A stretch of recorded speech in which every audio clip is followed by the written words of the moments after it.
Hello नमस्कार दोस्तों, आप सभी का पीटीएफ परिवार में स्वागत है। बहुत बहुत अभिनंदन है आप सभी लोगों का। जैसा कि हम लोग करंट अफेयर्स पढ़ रहे थे और करंट अफेयर्स का जो आज का मुद्दा है बहुत ही इम्पोर्टेंट हो जाता है। अगर हम लोग सोर्स की बात करें तो इतिहास का संदर्भ भी है, राखी गढ़ी के बारे में हम लोग को जानना है और एनसीईआरटी का क्या उद्देश्य है, क्या लक्ष्य है, वो क्या चाहता है। और राखी गढ़ी के संदर्भ में कुछ महत्वपूर्ण बिंदु है जो हम लोग पढ़ेंगे। खास करके हड़प्पा सभ्यता का एक साइट है और यह धौलावीरा के बाद दूसरा विशालतम शहर हो जाता है, नगर हो जाता है। अगर हम लोग देखें तो राखी गढ़ी सरस्वती नदी और दोस्तती नदी को किनारे बसा हुआ है। तो चलिए हम लोग शुरुआत करते हैं, देखते हैं राखी गढ़ी के बारे में क्या क्या जानना है। एनसीईआरटी की किताबों में राखी गढ़ी डीएनए की खोज किया है, एनसीईआरटी से संबंधित है। इसीलिए आपके एग्ज़ाम को लेकर के अगर देखा जाए, 70 बीपीएससी की तैयारी आप कर रहे हैं, यूपीएससी की तैयारी कर रहे हैं, तो आपके लिए ये जो करंट है ये बहुत इम्पोर्टेंट हो जाता है। जैसे हम लोग यहाँ पर देखेंगे राखी गढ़ी चर्चा में क्यों है, एनसीईआरटी क्या चाहती है। सबसे पहले हम लोग देखेंगे कि एनसीईआरटी ने हरियाणा के राखी गढ़ी पुरातात्विक स्थल पर पाए गए कंकाल अवशेषों के डीएनए विश्लेषण के निष्कर्षों को स्कूल की पाठ्यक्रमों में जोड़ने का प्रस्ताव दिया है। राखी गढ़ी की बात करें तो राखी गढ़ी वर्तमान में हरियाणा के हिसार जिले में अवस्थित है और राखी गढ़ी में कुछ उत्खनन के बाद कंकाल की प्राप्ति हुई है और इसके डीएनए की जांच पड़ताल करने के बाद एनसीईआरटी का ये उद्देश्य रहा है और ये प्रस्ताव रहा है कि इसे पाठ्यक्रमों में भी शामिल किया जाए।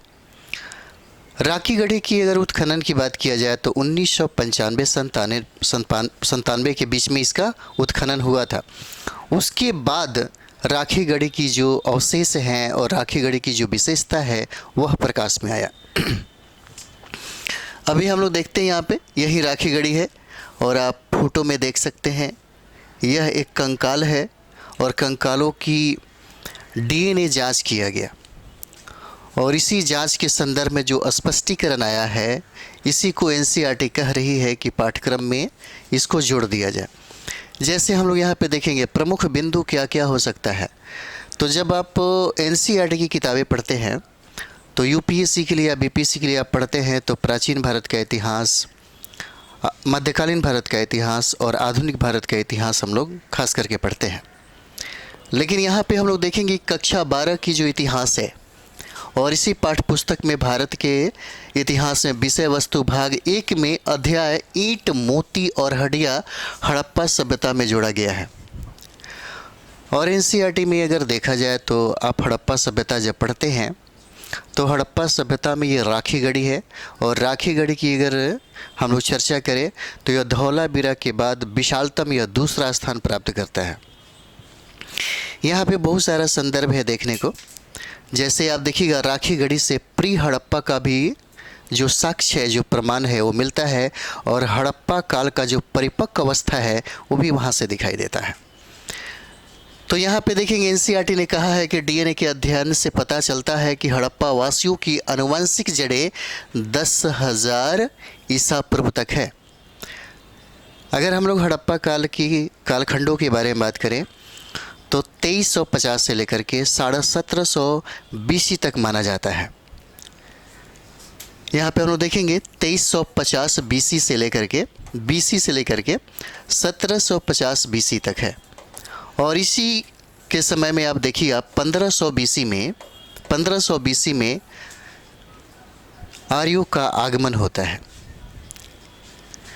फिर यहाँ पे देखेंगे कि हड़प्पा वासियों का डीएनए आज तक कायम है और दक्षिण एशियाई आबादी का अधिकांश हिस्सा उनके वंशज जो है प्रतीत होते हैं। हड़प्पा वासियों का जो डीएनए है ये कहा जा रहा है कि आज तक कायम है और दक्षिण एशियाई आबादी की अगर बात किया जाए तो अधिकांश हिस्से में जो लोग रहते हैं उनके वंशज ही हैं। भारत में बड़े पैमाने पर आर्य प्रवास के विचार को चुनौती देता है यह शोध। कुछ महत्वपूर्ण पहलू भी है। जैसे हम लोग देखेंगे आनुवांशिक मिश्रण से संबंधित महत्वपूर्ण पहलू क्या हो जाता है। तो हड़प्पा सभ्यता के लोगों के पास एकल पृथक आनुवांशिक वंशावली नहीं थी। उनकी आनुवांशिक संरचना विभिन्न वंशों का मिश्रण थी। लेकिन इससे पहले अगर आप पढ़ेंगे तो आपको लगेगा कि हड़प्पावासी में वही लोग शामिल हैं, प्योर जो भारतीय हैं, प्योर जो इंडियन हैं, वही लोग शामिल हैं। हालांकि बहुत सारी चीज़ें इसमें आपको मिलेगी, क्योंकि डिपेंड करता है कि वर्तमान में सरकार कौन है, और सरकार अपने तरीके से इतिहासों में भी बदलाव करती है। जैसे में आपने देखा होगा कि एनसीईआरटी की किताबों में बहुत ऐसे टॉपिक हैं जिसको निकाल करके हटा दिया गया और बहुत ऐसे टॉपिक हैं जिसको नए तरीके से, नए सिरे से जोड़ा गया। इतिहास बनाई जाती है, अब ये समझ में आया। और इतिहास में बहुत ऐसी बारीकियां हैं, बहुत ऐसे स्पष्टीकरण है, तो विचारधाराओं पे भी कभी कभी डिपेंड होने लगता है। यहाँ पे हम लोग देखेंगे कि हड़प्पा के लोगों ने एक जटिल आनुवांशिक संरचना का प्रदर्शन किया है। इससे पहले आप देखते होंगे तो हड़प्पा वासियों में सारा का सारा पुट की अगर बात करें तो दिखता है कि ये प्योर वासी जो हैं, मूलवासी जो हैं, वो भारतीय ही हैं। यहाँ पे 4 प्रकार के वंशों की चर्चा किया गया है, लेकिन अभी संदर्भ में अगर बात करें तो बहुत सारे सम्मिश्रण दिखाई देने लगे, है ना। क्योंकि तत्कालिक जो सरकार है बहुत सारा चीज़ों को, इतिहास को वो कहे तो दूसरे तरीके से भी सामने वालों को बताना चाहती है। जैसे कुछ चीज़ें हैं, हम इस पे बात कर सकते हैं। जैसे आपको पता होगा कि जब आप पढ़ते होंगे यहीं पे, तो हड़प्पा सभ्यता बहुत ही शांति प्रिय समाज था, और इस समाज को हम लोग मातृ प्रधान समाज कहते हैं।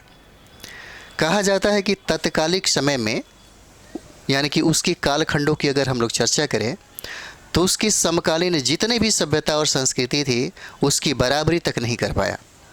चाहे मिस्र की सभ्यता हो, चाहे मेसोपोटामिया की सभ्यता हो।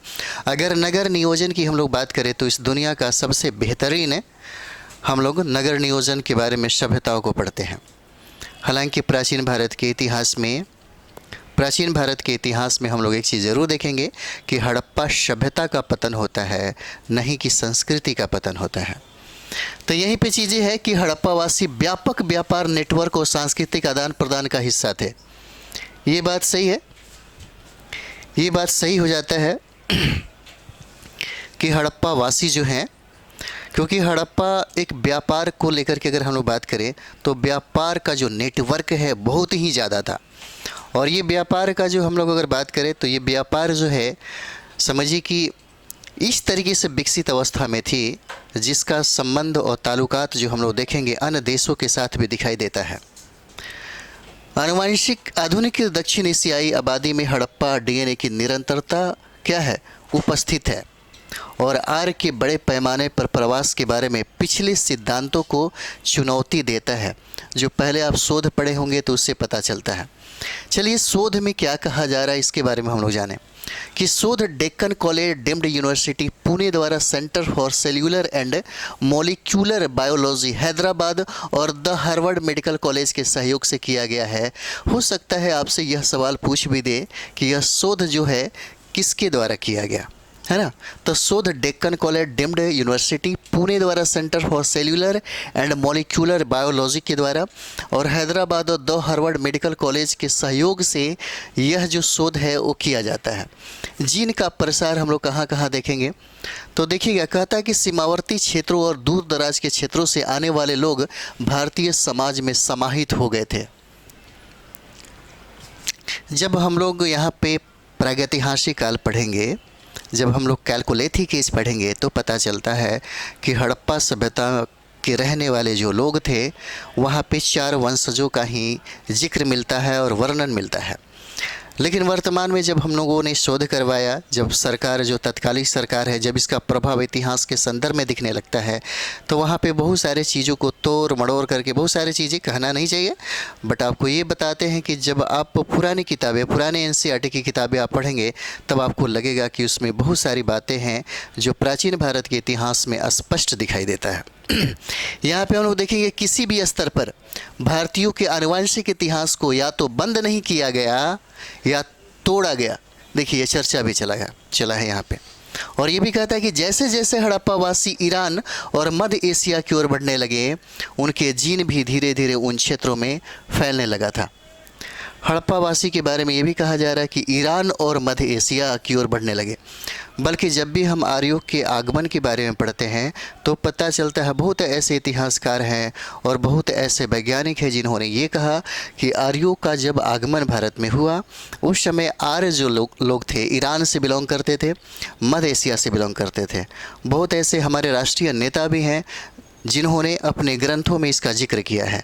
लेकिन यहाँ पे हम लोग देखेंगे कि जैसे जैसे हड़प्पावासी ईरान और मध्य एशिया की ओर बढ़ने लगे, उनके जीन भी धीरे धीरे उन क्षेत्रों में फैलने लगा। और यहाँ ये भी कह रहा है कि बहुत सारा चीज़ों को तोड़ मरोड़ कर भी इतिहास में जोड़ दिया जाता है। हालांकि यहाँ पे आपको स्पष्ट दिख भी रहा होगा। खैर आगे हम लोग बढ़ते हैं, आगे बढ़िए। राखी गढ़ी से संबंधित हो सकता है आपसे प्रश्न पूछा जाए। राखी गढ़ी स्थल की खुदाई सबसे पहले 1997-2000 तक भारतीय पुरातत्व सर्वेक्षण के पूर्व निदेशक डॉक्टर अमरेंद्र नाथ ने किया था। आपसे पूछा जा सकता है कि राखी गढ़ी की खुदाई कब हुई थी? 97-2000 में हुआ। और इसकी खुद जो उत्खनन करता थे उनका नाम था डॉक्टर अमरेंद्र नाथ। एक बार सवाल पूछा भी गया है। और देखिए राखी गढ़ी भारत के हरियाणा के हिसार ज़िले में एक पुरातात्विक स्थल हो जाता है। यह सरस्वती नदी, ये इम्पोर्टेंट है, यह सरस्वती नदी के तट पर स्थित है जो विलुप्त हो चुकी है। यह घग्गर हाकरा नदी के मैदान में स्थित है। और यह प्रश्न जो है यूपीएससी में एक बार ऑलरेडी में देखिएगा तो ऑलरेडी एक बार सवाल पूछा जा चुका है। यह घग्गर हाकरा नदी के मैदान में स्थित है। राखी गढ़ी सिंधु घाटी सभ्यता का हिस्सा है और इसे हम लोग धौलावीरा के बाद, अगर इसका हम लोग चर्चा करें तो धौलावीरा के बाद यह विशालतम अवस्था में इसका स्थान दूसरा हो जाता है। राखी गढ़ी का दूसरा स्थान हो जाता है। मोहनजोदड़ो के बाद यह सिंधु घाटी के सबसे बड़े स्थलों में से एक हो जाता है। यहाँ एक बड़ी कब्रगाह मिली है। यहाँ पर राखी गढ़ी में एक कब्रगाह मिली है और इसमें मानव जाल के साथ साथ जानवरों के जाल भी मिले हुए हैं। बहुत ऐसे जगह है जहाँ पे आपको पता चलता है, क्योंकि हड़प्पावासी पहले ही हमने बताया कि यह जो समाज था बहुत ही शांति प्रिय समाज था। इसको कभी किसी से लड़ाई झगड़ा या मारपीट या युद्ध का संभावना नहीं देखा। यहाँ तक ये भी देखा जाता है कि यह जो समाज है मातृ प्रधान समाज होता है। और दुनिया का कोई भी हिस्सा जहाँ पे माताओं की वरीयता और माता की प्राथमिकता सर्वमान्य अगर हो जाए तो समाज बहुत ही कुशल और बहुत ही उत्कृष्ट समझा जाता है। वहाँ पे ऐसी बहुत सारा दुराचार है जो उत्पन्न नहीं होता, पैदा नहीं होता। और हड़प्पा सभ्यता तो उस समकालीन अवस्था में दुनिया का सबसे विशाल सभ्यता मानी जाती थी, क्योंकि समकालीन में बहुत सारा चीज़ देखेंगे हम लोग। सबसे ज़्यादा जहाँ से प्रश्न पूछे जाते हैं खास करके पीटी में और मेंस में नगर नियोजन ही है। और नगर नियोजन इस दुनिया का समकालीन जो प्राचीन भारत के इतिहास में जब हम हड़प्पा सभ्यता पढ़ेंगे तो उस हड़प्पा सभ्यता का तुलना दुनिया के कोई भी समकालीन सभ्यता और संस्कृति में नहीं किया जा सकता, क्योंकि सबसे उत्कृष्ट अवस्था और अद्वितीय स्थान माना जाता है। जैसे में आगे आप देखेंगे एक प्रश्न है, ज़रूर आप उसे कमेंट्स बॉक्स में बताइए। राखी गढ़ी किस नदी के मैदान में स्थित है? राखी गढ़ी किस नदी के मैदान में स्थित है? ऑप्शन में 4 दिया हुआ है। पहला घग्गर हरका हो जाएगा, घग्गर सतलज हो जाता है, घग्गर यमुना हो जाता है और सरस्वती हो जाता है। कमेंट्स बॉक्स में आप ज़रूर बताएंगे कि राखी गढ़ी किस नदी के मैदान में स्थित है। तो चलिए हम लोग मिलते हैं अगले वीडियो में। तब तक आप लोग अच्छे से तैयारी करिए। 70 बीपीएससी के लिए बहुत ही महत्वपूर्ण हो जाता है। यह आपका सेशन जो है बहुत इंपॉर्टेंट है। तो मिलते हैं हम लोग अगले वीडियो में। थैंक यू वेरी मच आप सभी लोगों को।